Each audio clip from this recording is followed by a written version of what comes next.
Dr. Hannah Kim pressed her face against the cold metal of the observation window.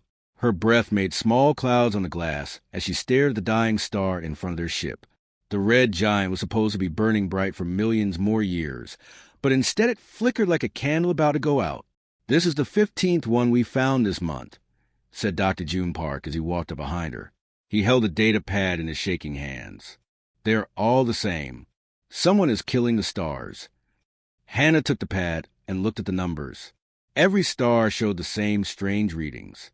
Their nuclear fires were being drained away, sucked out by something that left only cold, white dwarf stars behind. It was like someone was stealing the fuel that made stars burn. Who would do this?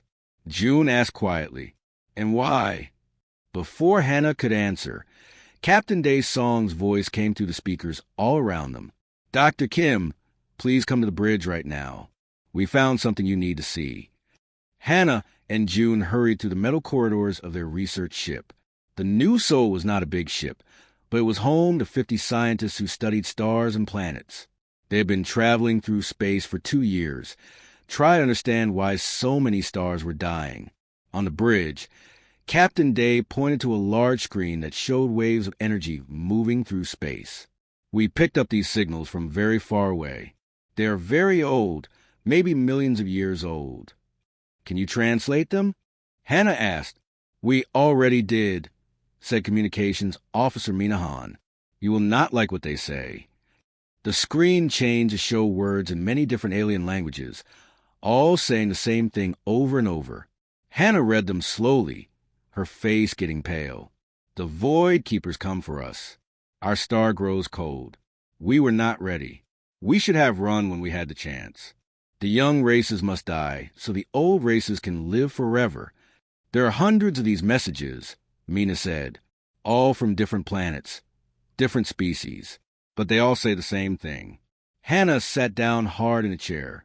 Her mind was racing as she tried to understand what this meant. They have been doing this for millions of years. Every time a new species learns to travel between stars, these Void Keepers come and kill their son. "But why?" June asked. "Because they are afraid," Hannah said slowly. "Old civilizations that have lived for billions of years. They see young races like us as a threat. So they kill our stars before we can become too powerful." Captain Day looked worried. "Are they coming for Earth?" Hannah looked at the data again. Hidden in the alien messages were star charts and dates. She found what she was looking for and felt her heart stop. "Sol is on their list," she whispered. "Our sun. They plan to kill it next." The bridge became very quiet. Everyone stared at the screen, trying to understand what this meant. Earth was their home. 8 billion people lived there, along with all the animals and plants that made up their world. If the sun died, everything would freeze and die. "How long do we have?" Captain Day asked. Hannah did the math in her head. The messages show they move slowly between star systems. Maybe 50 years before they reach our solar system. Maybe less. 50 years, June repeated. "That is not enough time to evacuate everyone." "It might be enough time to fight back," said Mina. Everyone looked at her in surprise. How could humans fight against beings that have been killing stars for millions of years? "Look at this," Mina said, pointing to part of the alien messages. Some of the species tried to fight. They had weapons that could hurt the Void Keepers, but they were not fast enough or strong enough. Hannah studied the data more carefully. Hidden in the messages were pieces of technology, weapon designs, and star maps showing where battles had been fought. The civilizations that tried to fight had all failed, but they had learned things about their enemies. "The Void Keepers use machines to drain the stars," she said. "Big machines that suck out the nuclear fire. If we could capture one of those machines, we could learn how they work." June finished. "Maybe even use them ourselves." Captain Day shook his head. "That sounds very dangerous. We are talking about weapons that can kill stars. We are talking about survival," Hannah said firmly. "If we do nothing, Earth dies. If we try to run, they will catch us. Our only choice is to become strong enough to fight them." The ship's computer made a soft beeping sound. New data was coming in from their sensors. "Captain," said the computer's voice. "I am detecting massive energy signatures approaching our position. Distance, 5 light years and closing. Estimated arrival, 6 hours." Everyone on the bridge looked at each other with fear in their eyes. "They found us," whispered June. Hannah stood up and looked out at the dying star one more time. Soon, they would meet the beings that had been killing stars for millions of years. Soon, they would learn if humanity was strong enough to survive. "Send a message to Earth," she told Mina. "Tell them what we found. Tell them to prepare for war." The message would take years to reach home, but maybe it would be enough warning. Maybe humanity could prepare for what was coming. As the ancient killers moved closer through the darkness of space, Hannah made a promise to herself. Humanity would not die quietly like all the other races. They would fight, they would learn, and they would survive. The age of harvesting stars was about to begin. Commander Jean Lee stood on the bridge of the massive ship called Taiguk and watched the screens that showed a million other ships flying through space. Each ship carried thousands of people who had escaped from Earth before their suns started to die. Behind them, the blue planet they called home was now a frozen ball of ice. The Void Keepers had come 6 months early, so their sun was already growing cold and weak. The lucky ones got onto the evacuation ships. The others froze to death as Earth became darker and colder each day. "Sir, we have a problem," said Communications Officer Minahan. Her voice was scared. "The enemy ships are getting closer. They are much faster than us." Jean looked at the tactical display that showed red dots moving toward their fleet. The Void Keeper ships looked like giant sea creatures made of metal and flesh. They could travel between stars much faster than human ships. "How long until they catch us?" Jean asked. "At this speed, maybe 2 years," Mina replied. "But, sir, at our current speed, it will take us 3,000 years to reach the Andromeda Galaxy where we might be safe." Jean closed his eyes. 3,000 years. Everyone he knew would be dead long before they reached safety. Their children's children's children would still be flying through empty space, running from an enemy that could catch them any time they wanted. The bridge doors opened, and Dr. Hannah Kim walked in. She looked much older than she had 2 years ago when they first discovered the Void Keepers. Her hair was now gray and her face had new lines from worry and stress. She carried a metal case full of computer crystals and strange alien technology. "I found a way to save us," she said quietly. "But you will hate what I have to tell you." She set down the case and opened it. Inside were pieces of alien machines that glowed with their own light. The metal was smooth and black, and it felt warm to touch even though it should have been cold in space. "These came from the Void Keeper ships we destroyed," Hannah explained. "I have been studying them for months. I know how their technology works now." She turned on a holographic projector that showed a 3-dimensional image of a strange machine. It had long arms that reached out like a spider, and in the center was a device that seemed to eat light itself. "This is a stellar harvesting array," Hannah said. "The Void Keepers use these machines to kill stars. They suck out all the nuclear fuel that makes stars burn bright. Then they turn that fuel into energy that powers their ships."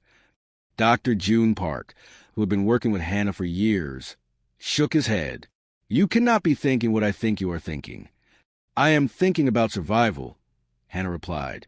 "One star has enough fuel to power our entire fleet for hundreds of years. We could travel instantly between galaxies.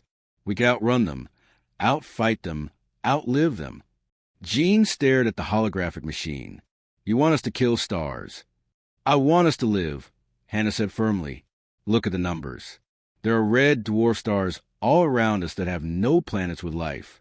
Small stars that will burn out naturally in 1 billion years anyway. We take their fuel now and we use it to escape." "And what about the stars that do have planets with life?" asked Dr. Park. "What happens when we need more fuel? Do we just keep killing stars until the galaxy is empty?" Hannah was quiet for a moment. She knew he was right to be worried. The Void Keepers had been killing stars for millions of years, and look what they had become. Ancient, cold beings that saw all younger life as a threat to be destroyed. "We will be careful," she said finally. "We will only take what we need." "That is what they probably said too," Dr. Park replied. "Millions of years ago, The Void Keepers were probably just like us, scared, running from something bigger and stronger. And now look at them. Jean walked to the big window that showed the endless black of space. Out there, 1 billion humans were flying through the darkness, hoping their leaders would find a way to save them. They trusted him to make the right choice. If we do this, he said slowly, we become like them. We become star killers. If we do not do this, Hannah replied, we become dead. Is that better? The bridge was very quiet. Everyone knew that this choice would change humanity forever. They could stay true to their values and probably die, or they could become monsters and probably live. There has to be another way, Dr. Park said. I have been looking for another way for 2 years, Hannah said. This is the only way that works. The only way that gives us enough power to fight back. Gene thought about his wife and daughter on one of the other ships. He thought about all the children being born in the evacuation fleet who would never see a planet unless someone made hard choices. Show me how it works, he said finally. Hannah smiled, but it was not a happy smile. I will need volunteers. People who are willing to cross a line we can never uncross. As she began to explain the technology that could save or damn them all, Jean wondered if survival was worth the price they would have to pay. Soon, they would find out what humans were really capable of when everything they loved was at stake. The impossible choice had been made. The small red star called Kepler, 442, had been burning quietly in space for 8 billion years. It was not much bigger than a large planet, and it had no worlds with life around it.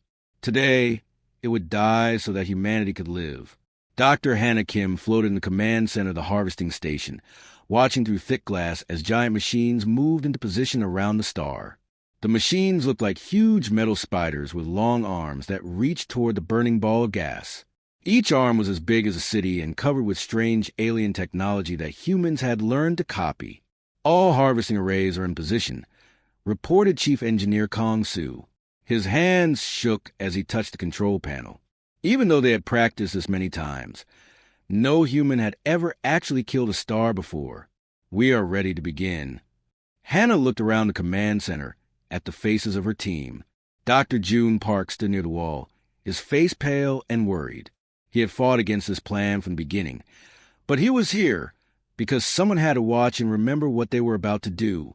Energy readings are stable, called out Dr. Bori Yoon from her station. The star is healthy and strong. Nuclear fusion is happening normally in the core. It felt wrong to Hannah that they were about to destroy something so beautiful and alive. The little red star had been shining peacefully for billions of years, warming empty space with its gentle light. In a few hours, it would be cold and dark forever. Begin stellar extraction, Hannah said quietly. Kong Su pressed a button, and the machines around the star came to life. Long streams of energy shot out from the spider arms and touched the star's surface. At first, nothing seemed to happen. Then the star began to flicker. It is working, whispered Dr. Park. The arrays are pulling nuclear fuel out of the core. On the screens around them, they could see rivers of hot plasma being sucked away from the star. The plasma was being changed into exotic matter that could power their ships and weapons. It was like draining the blood from a living thing. The star grew dimmer and dimmer. Its red light became orange, then yellow, then white. The nuclear fires that had burned for billions of years were being eaten by the human machines. Energy collection at 50%, reported Dr. Yoon. The exotic matter cores are filling up fast. Hannah watched the numbers on her screen. With this much power, the human fleet could travel instantly to any part of the galaxy. They could move faster than the Void Keepers, strike at their enemies, and disappear before anyone could fight back. They would finally have the power to survive. But she also watched another screen that showed what was happening to the space around the star. As the star died, it sent out waves of gravity that moved through space at the speed of light.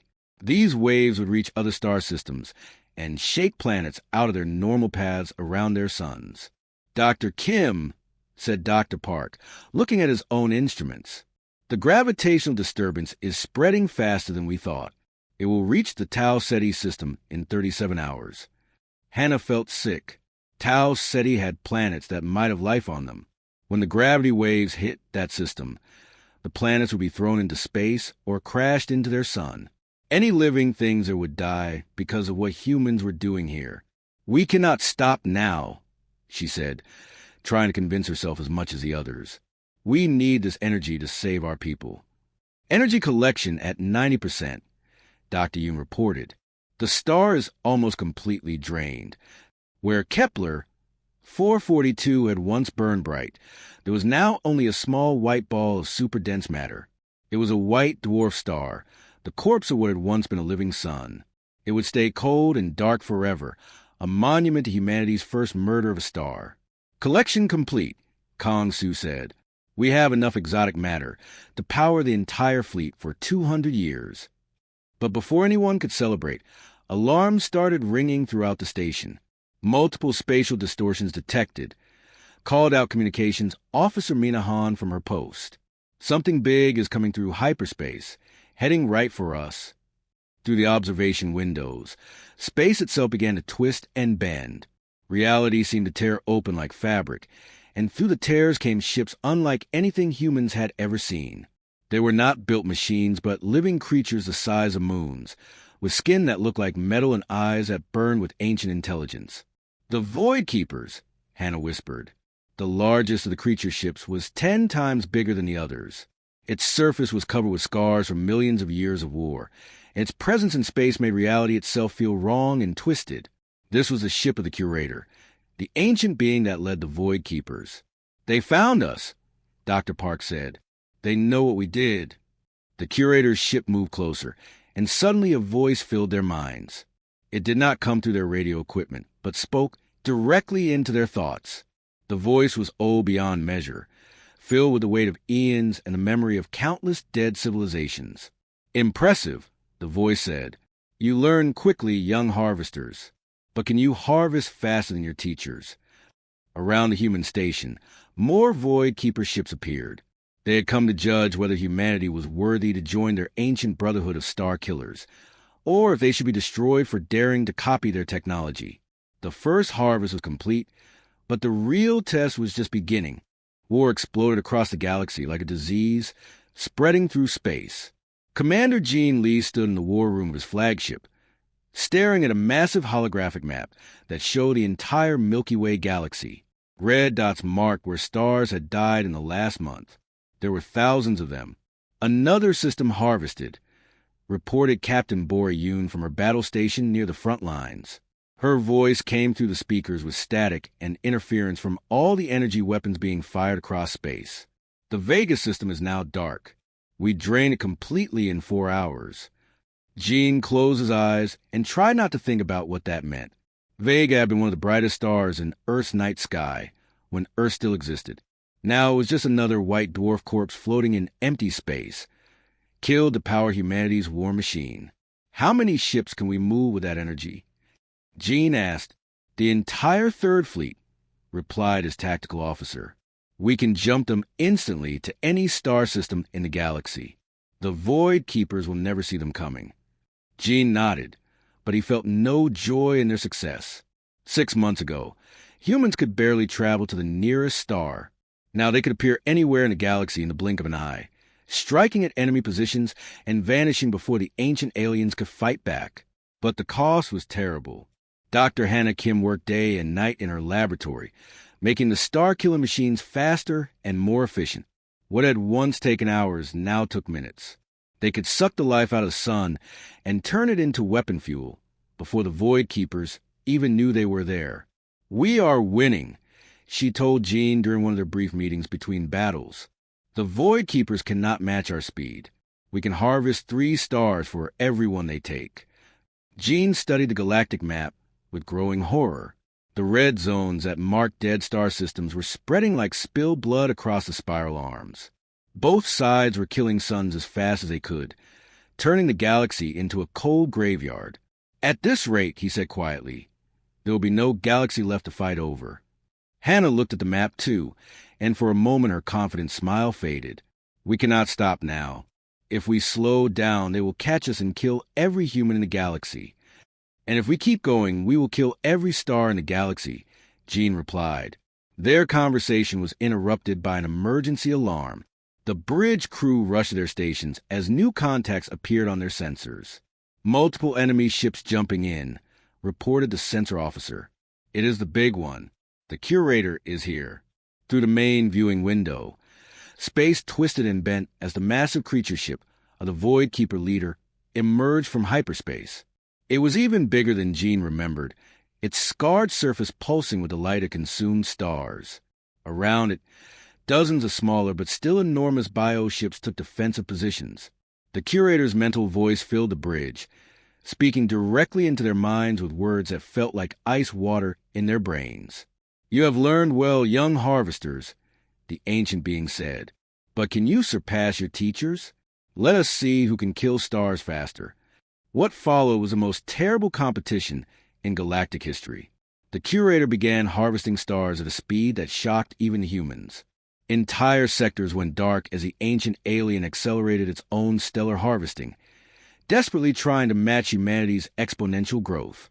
Red dwarf stars, yellow suns like Sol had been, even massive blue giants, all were drained and killed to feed the war machines of both sides. The galaxy shook as gravitational waves from dying stars crashed into each other, throwing planets out of orbit and destroying solar systems that had existed peacefully for billions of years. "Sir, we have a problem," Dr. June Park reported from the science station. He had been monitoring the overall effects of the stellar war, and what he found terrified him. "The rate of star death is accelerating beyond our projections. If both sides keep harvesting at this speed, the galaxy will be completely dark within 50 years. Jean stared at the map in disbelief. Red zones now covered nearly a quarter of the galaxy. Entire spiral arms were going dark as both humans and Void Keepers fed their war machines with a nuclear fire of dead suns. "We have to slow down," he said. "We cannot," Hannah replied firmly. "If we stop harvesting, they will overpower us. We need more energy, more exotic matter, more weapons." "For what?" Jean shouted, losing his temper for the first time in months. "To rule over a dead galaxy? To be the last living things in empty space." On the viewing screen, another star died in the distance, its light winking out as Void Keeper machines drained its life. At the same time, human harvesting arrays were killing a blue giant in the opposite direction, turning billions of years of stellar evolution into weapon fuel. The curator's ship moved closer to their position, its ancient intelligence pressing against their minds like a weight. "This is what we have become," the alien voice said, and for the first time it sounded almost sad. "This is what survival costs. We are the same now, devourers of light, killers of hope. Welcome to the brotherhood of star death."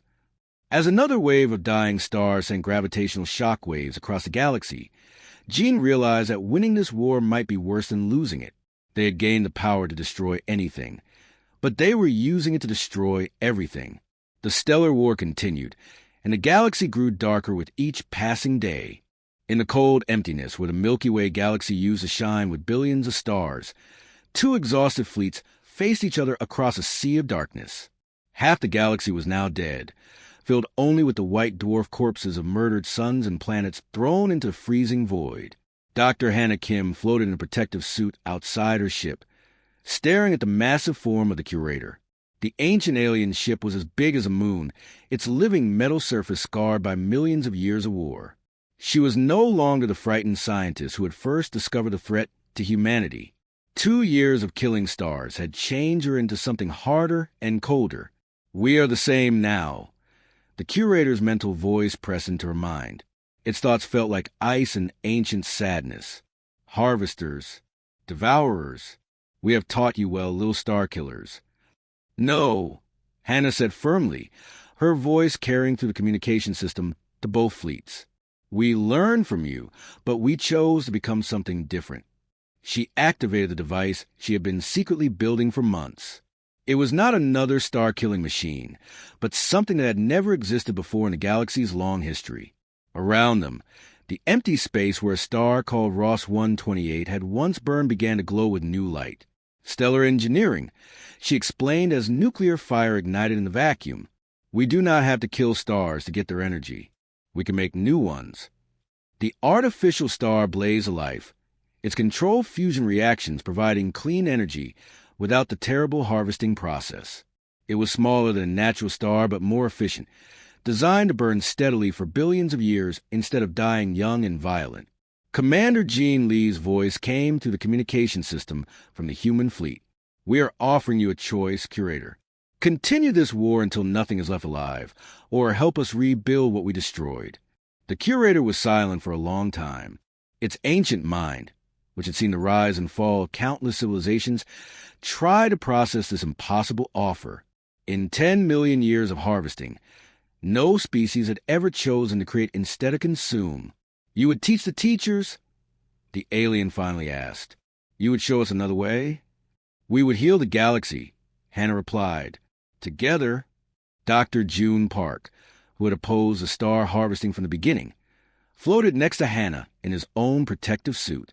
"It will take thousands of years to replace what we destroyed," he said. "But we can start today."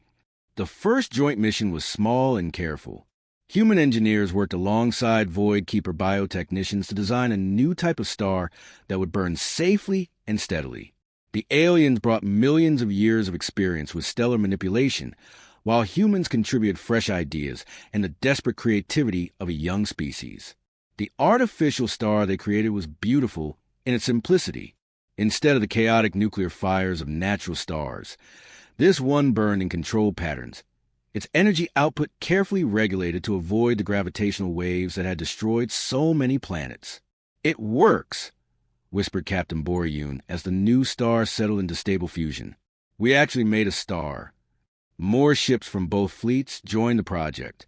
Void Keeper vessels that had once been living weapons began growing new biomechanical structures designed for construction instead of destruction. Human ships unloaded equipment and materials to build orbital stations around the artificial star. Months passed, then years. The first stellar sanctuary was established, a region of space where both species worked together to tend carefully crafted stars. They built them in patterns that had never existed in nature, spirals and geometric forms that served as both art and function. Children born on the joint stations learned the mathematics of stellar birth alongside their first words. Human kids played with young Void Keepers, both species discovering that creation could be as exciting as destruction had once been. Dr. Hanakim, now old and gray but still sharp, stood in the observation deck of the first joint research station. Her granddaughter, a little girl named Sue Jean, pressed her face against the viewing window, just as Hannah had done so many years ago when this all began. "Look, grandmother," Sue Jean said in wonder.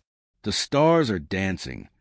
Through the window, a dozen artificial stars moved in a slow, graceful pattern around their stellar sanctuary. Each star was exactly the right size and temperature to support the space habitats and research stations that orbited them. The pattern was both beautiful and practical, providing energy and warmth to thousands of beings from both species. "Will we make more stars?" Sue Jean asked. "Many more," Hannah replied. "We have a whole galaxy to heal." On the other side of the observation deck, a young Void Keeper, barely 1,000 years old, which was very young for its species, worked at a holographic display with a human boy named Minho. Together, they were designing the next generation of artificial stars, ones that would burn even brighter and longer than the first ones. The Curator's massive ship hung in space nearby, but it no longer felt threatening. The ancient being had become something new, not a harvester of stars, but a gardener of light. Its biomechanical tendrils now grew stellar nurseries instead of weapons. Humanity had not just survived the galaxy's attempt to destroy them. They had transformed the very nature of galactic civilization itself. The age of harvesting was over. The age of growing had begun.